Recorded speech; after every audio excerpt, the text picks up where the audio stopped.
सतगुरु रूपी प्यारे सत्संगत जी, प्यार और सत्कार से कहना धाम निरंकार जी।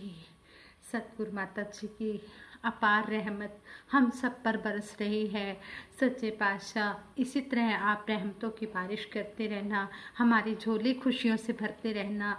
हम हर पल आप जी का शुक्राना करते हैं। हाँ संगत जी कहते हैं, तू ही निरंकार करो ते पल पल एनू याद करो। इस अमृत नू रज रज पियो, तन सोखा दिल शाद करो।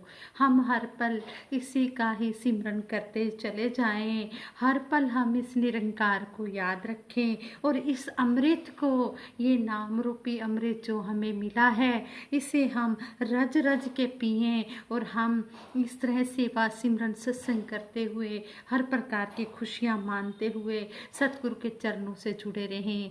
सतगुरु माता जी के आशीर्वाद से दासी आप जी के चरणों में ये विचार रखने जा रही है। आप जी ये विचार प्रवान करना, अगर कोई गलती हो जाए तो क्षमा करना। साथ संगत जी कहते हैं, गुरु के शरीर को मत देखो, ये शरीर आपका गुरु नहीं है, ये ज्ञान ही आपका गुरु है। आपके काम तो निरंकार प्रभु ने करने हैं, साकार ने केवल इशारा ही देना है।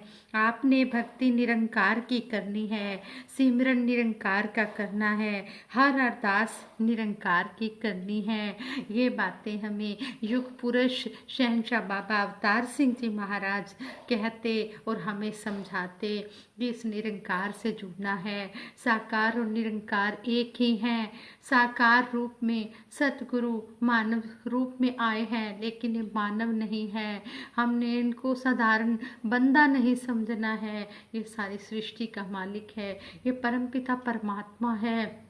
अगर कोई हमें ये बात कह दे कि साधारण इंसान है, हमने सारी बातें मान लेनी है, पर ये बात हमने बिल्कुल नहीं माननी। सतगुरु साकार रूप में हमें मानव रूपी चोला लेकर हमें यही समझाने के लिए आया है। यही सतगुरु है, यही निरंकार है। ये मानव का उद्धार करने के लिए, सारी सृष्टि के लिए इस संसार में आया है। इसलिए इसको हमने सिंपल बंदा नहीं समझना। ये तो सारी सृष्टि का मालिक है, सारी दुनिया की रचना इसी ने की है और यही सारे काम कर रहा है। कहते हैं कि सतगुरु दीजे रहमत हो जाए, पलट जान तकदीर आवी, एक एक करके नस्तियाँ जावन मनमतियाँ तदबीर आवी। जब सतगुरु की रहमत हो जाती है तो मन से बुरे विचार अपने आप निकल जाते हैं, फिर अच्छे अच्छे विचार मन में आते हैं। फिर ये सतगुरु रहमत की तकदीरें भी बदल देता है। ये मालिक है, ये सब कुछ कर सकता है। जो इसकी शरण में आ जाता है उसको ये इंसान बना देता है, उसकी सोच बदल देता है। जब सोच बदल जाती है, भाव बदल जाते हैं, तो फिर वह कहते हैं कि परमात्मा और उस इंसान में कोई फर्क नहीं रह जाता। फिर वो महात्मा बन जाता है, महान आत्मा बन जाता है। कहते हैं कोई अनाथ बच्चा हो, गरीब बच्चा हो, अगर वह प्रोग्रेस करना चाहे, कुछ उठना चाहे और उसके लिए दिन रात मेहनत मजदूरी भी करे, तो भी शायद वह अमीर नहीं बन सकता, समाज में अपना स्थान नहीं बना सकता। लेकिन अगर अचानक कोई सेठ, कोई प्रतिष्ठित व्यक्ति उसे अपने घर ले जाए, उसे अपना ले, उसे अपना बेटा बना ले, तो वह उसी पल लाखों करोड़ों का मालिक बन जाता है, समाज में उसका स्थान बन जाता है। इसी तरह यह निरंकार दातार जब किसी को अपना लेता है, अपनी शरण दे देता है, तो वह आदमी चाहे कैसा भी क्यों ना हो, पापी कपटी मूर्ख जैसा भी इंसान हो, ये सतगुरु की शरण में जब आ जाता है, सतगुरु उसको अपने चरणों में स्थान दे देता है, तो वह पल में भगत शिरोमणि बन जाता है। सतगुरु के चरणों में आकर उसको सारे सुख मिल जाते हैं। इसी को रहमत कहते हैं, यही तो रहमत है। इसी तरह कहते हैं, दासी छोटी सी स्टोरी भी आप जी के चरणों में शेयर करने जा रही है। कहते हैं कि हमें कभी भी कितना भी कठिन का समय क्यों ना हो, कभी भी घबराना नहीं चाहिए, हमेशा हिम्मत रखनी चाहिए। हमारे साथ ये सारी सृष्टि का मालिक है, ये सारी दुनिया का जो मालिक है, सारी कायनात को चलाने वाला है, ये हमारे साथ है। अगर हम बिल्कुल स्थिर हैं, हमारा विश्वास बिल्कुल मजबूत है, पहाड़ों की तरह मजबूत है, तो कोई भी हमें हिला नहीं सकता। जिस तरह एक पेड़ होता है, उसकी जड़ें मजबूती से धरती में टिकी हुई हैं, कितने भी आंधी तूफान कुछ भी आ जाए, कैसी भी परिस्थिति हो जाए, वो पेड़ अपनी जगह से हिल नहीं सकता। इसी तरह चाहे कितनी भी मुश्किल आ जाए, हमने अपनी इच्छा शक्ति को मजबूत रखना है, हौसला रखना है, क्योंकि अंधेरा चाहे कितना भी घना हो, बस एक रोशनी की किरण ही उसे मिटा सकती है। ऐसे ही दासी एक छोटी सी स्टोरी आप जी से शेयर करने जा रही है, आप जी ये भी प्रवान करें। कहते हैं, एक मध्यम वर्गीय परिवार में इंसान पला बड़ा, और कहते हैं इस इंसान के जो पिता थे, ये एक गवर्नमेंट जॉब करते थे, और इनका जो रेजिडेंस था वो भी गवर्नमेंट की तरफ से इन्हें मिला हुआ था, गवर्नमेंट क्वार्टर इनको मिला हुआ था। कहते हैं कि यह जो इंसान, ये इसी इंसान की जो कहानी लिखी है, कहते हैं ये दयाल सिंह कॉलेज गए, वहाँ पर अपनी पढ़ाई पूरी की, और अपनी पढ़ाई पूरी करने के बाद इन्होंने अपना खुद का बिजनेस शुरू कर लिया। एक समय ऐसा भी था जब यह रसना ब्रांड के इकलौते वितरक थे, और इनका लाजपत नगर में एक बड़ा गोदाम भी था, जिसमें 7-8 ऑटो थे। पूरे दिल्ली में रसना की डिलीवरी करते, इनका नाम हर बाजार में लोग जानते थे। जिंदगी बहुत अच्छी खुशनुमा चल रही थी। फिर समय ने करवट बदली, और 1984 के दंगे हुए।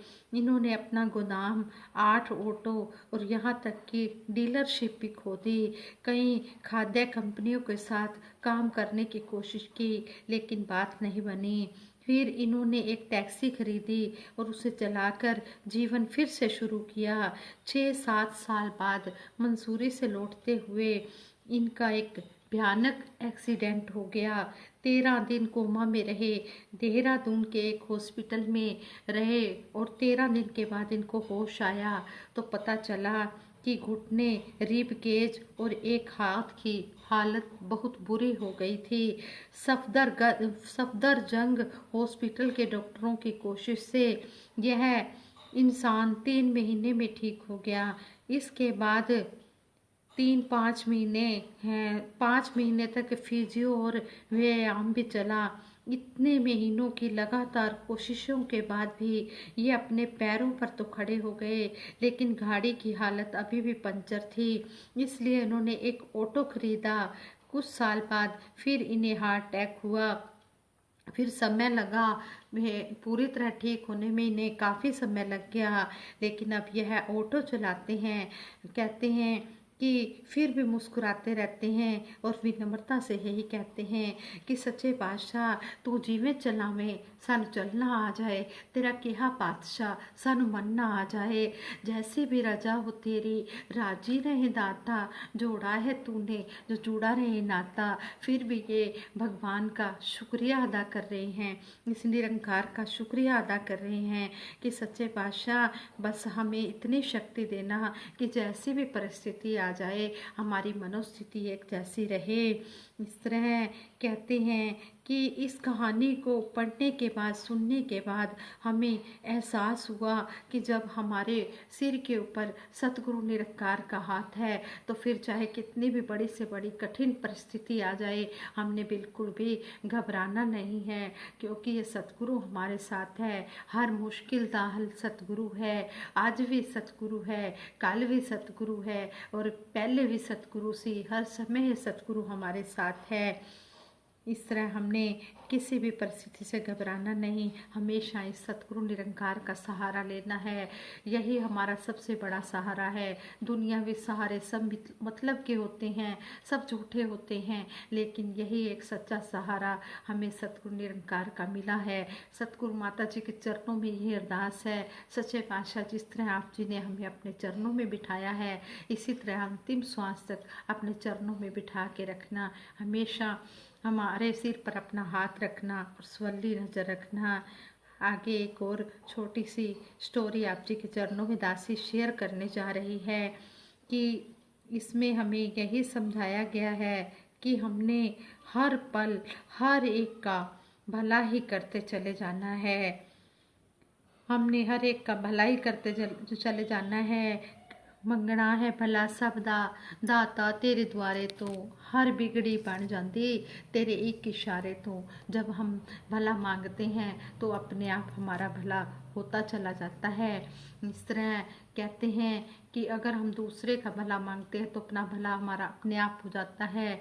अगर हम किसी के लिए बुरा सोचेंगे तो हमारा उसका बुरा नहीं होगा लेकिन हमारा बुरा हो जाएगा। इसलिए हम भूल कर भी किसी का बुरा ना करें।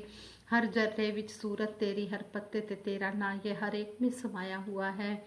हर जर्रे च जी मैं तेन वेख्या, हर जर्रे में हर जगह हमने इसको सतगुरु निरंकार की ज्योति को देखा है हर एक इंसान में। इसलिए हम भूल कर भी कभी किसी का बुरा ना करें। भला किसी का कर ना सके तो बुरा किसी का मत करना। पुष्प नहीं बन सकते तो कांटे बनकर भी मत रहना। अगर हम किसी का अच्छा नहीं कर सकते तो हम बुरा भी नहीं करेंगे।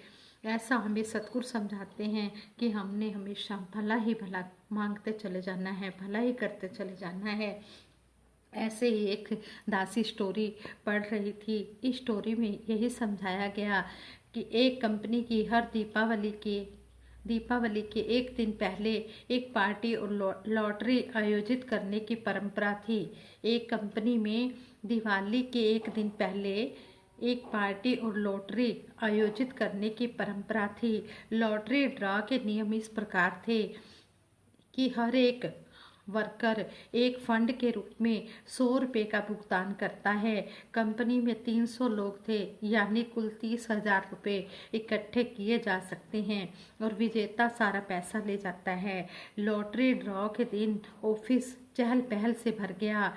सभी ने स्लिप पर नाम लिखकर लॉटरी बॉक्स में डाल दिए। 100 रुपये की एक स्लिप सभी ने ली और कहते हैं कि जो विजेता जीतेगा उसको सारे पैसे मिल जाएंगे। लॉटरी का ड्रॉ निकलेगा, जिसके नाम का ड्रॉ होगा उसी को सारा पैसा मिल जाएगा।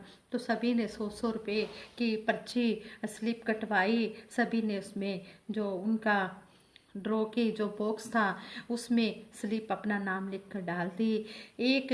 एक इंसान अपना नाम लिखने से झिझक रहा था। उसने सोचा कि कंपनी की सफाई वाली जो महिला के कमज़ोर और बीमार बेटे का नए साल की सुबह के बाद ऑपरेशन होने वाला था, लेकिन उसके पास ऑपरेशन के लिए पैसे नहीं थे, जिससे वह काफ़ी परेशान थी। भले ही वह जानता था कि जीतने की संभावना कम है, केवल 0.33% संभावना है। उसने नोट पर सफाई वाली महिला का नाम लिख दिया और उसने उसको स्लिप को लॉटरी बॉक्स में डाल दिया।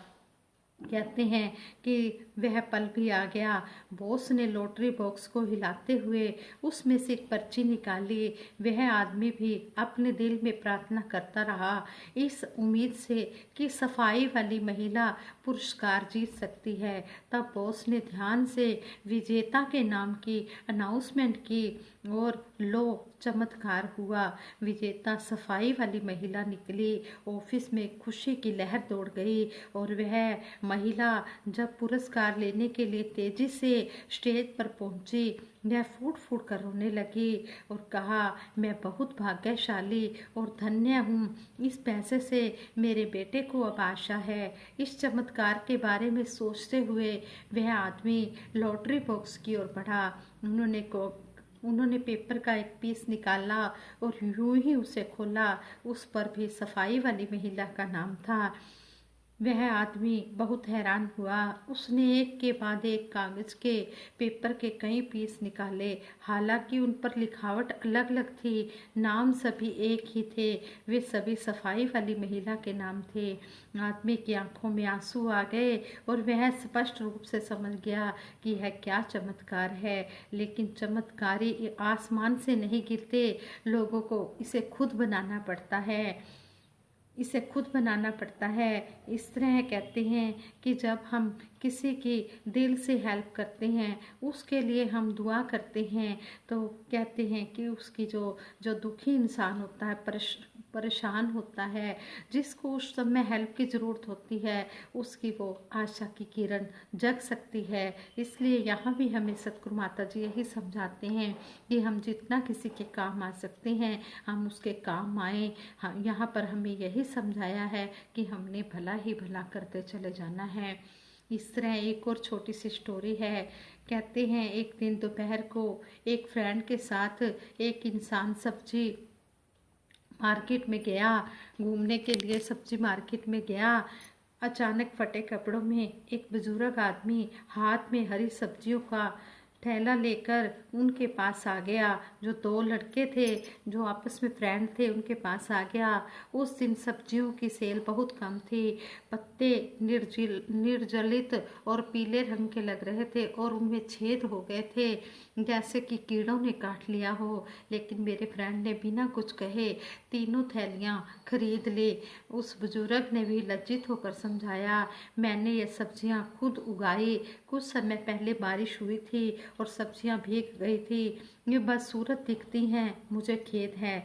बुजुर्ग आदमी के जाने के बाद मैंने अपने फ्रेंड से पूछा, क्या तुम सच में घर जाकर इन्हें बनाओगे?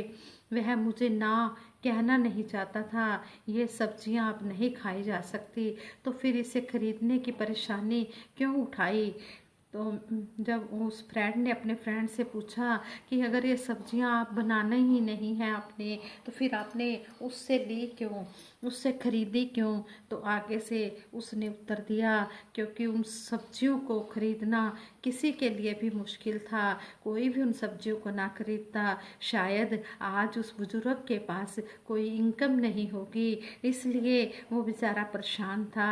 मैंने अपने मित्र की, अपने फ्रेंड की विचारशीलता और चिंता की मन ही मन प्रशंसा की कि किस तरह उसने, चाहे वो सब्जियां वो बनाने लायक नहीं थी, खराब हो चुकी थी, फिर भी उसने उस बुजुर्ग की इस तरह हेल्प की कि उसे पैसों की ज़रूरत है और इस तरह उसने ले ली। बनानी तो थी नहीं, एक हेल्प की उसने आगे चलकर। उसने, कहते हैं कि मैंने भी उस बुजुर्ग व्यक्ति को पकड़ लिया और उससे कुछ सब्जियां खरीदी। बुजुर्ग ने बहुत खुशी से कहा, मैंने इसे पूरे दिन बेचने की कोशिश की लेकिन कोई भी खरीदने के लिए तैयार नहीं था। मुझे बहुत खुशी है कि आप दोनों मुझसे सब्जियां खरीद ली, आपका बहुत बहुत धन्यवाद। मुट्ठी भर हरी सब्जियां जो मैं बिल्कुल भी नहीं खा सकता था, उन्होंने मुझे एक मूल्यवान सबक सिखाया। जब हम निचले लेवल पर होते हैं तो हम सभी आशा करते हैं कि हमारे साथ चमत्कार होंगे, लेकिन हम जब सक्षम होते हैं, समर्थ होते हैं, तो क्या हम चमत्कार करने वाले बनने को तैयार होते हैं? हमने ये खुद इस बात को देखना है। लोग न केवल इसलिए सफल होते हैं कि उनके सपने पूरे होते हैं, बल्कि उनके दयालु कामों के कारण वो और भी अधिक सफल हो जाते हैं। जब हम दूसरों के प्रति दयालु होते हैं, उनकी हेल्प करते हैं, तो हम और भी ज़्यादा सफल हो जाते हैं। आज सतगुरु माता सुदीक्षा जी महाराज भी यही समझा रहे हैं कि हमने ये नहीं देखना, ये हमारा ब्रह्म ज्ञानी परिवार है, हमने इन्हीं की हेल्प करनी है। हम हेल्प करना चाहें तो किसी भी रूप में कर सकते हैं। कई इतने आत्मविश्वास से भरे होते हैं, उनके अंदर सेल्फ रिस्पेक्ट होती है, वो फ्री में किसी से कुछ नहीं लेना चाहते, लेकिन जब वो सामान देकर कुछ सामान ऐसा होता है तो वो कहते हैं कि हमारे से सामान ले लो चाहे जैसा भी हो, लेकिन हेल्प हो जाती है। इस तरह कहते हैं कि इस तरह एक फ्रूट सेल करने वाला था, वो हमेशा अपने लिए ऐसे केले सेल करता था, फ्रूट सेल करता था। वो अपने लिए ऐसा फ्रूट रख लेता था जो उसका गला सड़ा खराब होता था। तो एक दिन एक इंसान ने उसको देख लिया, वो डेली का ही कस्टमर था, डेली लेने आता था। तो उसने एक दिन कहा, बाबा ये जो फ्रूट आप साइड पे रख रहे हो इसका आप क्या करोगे? तो कहने लगे कि जो इसमें से गला सड़ा है वो निकाल के बाकी का हम खा लेंगे।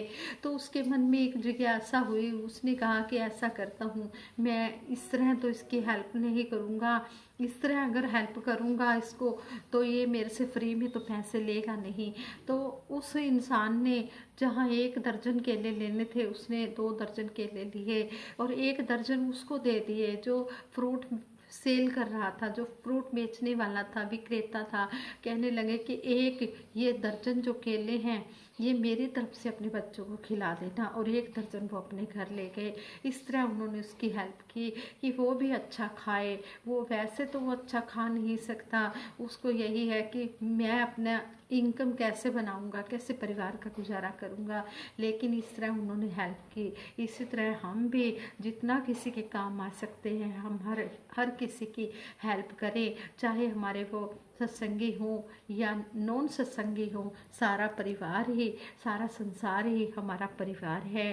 कहते भी हैं परम पिता परमात्मा सब तेरी संतान, भला करो सबका प्रभु सबका हो कल्याण। इस तरह हमने सबका भला करते चले जाना है, भला मांगते चले जाना है। जितना भी हो सके हम ये भलाई वाले काम ही करते चले जाएं। आओ सजा लें आज को, कल का पता नहीं, कल को तो छोड़िए जनाब, पल का पता नहीं। इसलिए जितना भी हो सके हम अच्छे अच्छे कर्म करते चले जाएं, क्योंकि सतगुरु निरंकार ने तो हमें कर्म करने की पूरी आज़ादी दे दी है। अब ये हमारे हाथ में है, हमने अच्छे कर्म करने हैं या बुरे कर्म करने हैं। हम अच्छे कर्म करेंगे तो हमारा लोक सुखी और परलोक सुहेला हो जाएगा। साथ संगत जी दासी को आशीर्वाद देना, जो भी बोल बोले हैं इन बोलों पर दासी चल पाए। बोलां दे नक्शियां ते अमलां दा रंग भरदे, जीवन गुजारा तेरे संतां तो डरते डरते। साथ संगत जी दासी सबके सुखों के लिए, सबके भले की कामना के लिए सिमरन करवाएगी। सभी ने मिलकर सिमरन में सहयोग देना है। तू ही निरंकार मैं तेरी शरण हाँ, मैनू बख्श लो। तू ही निरंकार मैं तेरी शरण हाँ, मैनू बख्श लो। तू ही निरंकार मैं तेरी शरण हाँ, मैनू बख्श लो। तू ही निरंकार मैं तेरी शरण हाँ, मैनू बख्श लो। बोलिए सतगुरु माता सुदीक्षा सविंदर हरदेव जी महाराज की जय। निरंकारी राजमाता गुरु भजन अवतार की जय। साथ संगत जी बड़े प्रेम से कहना धन निरंकार।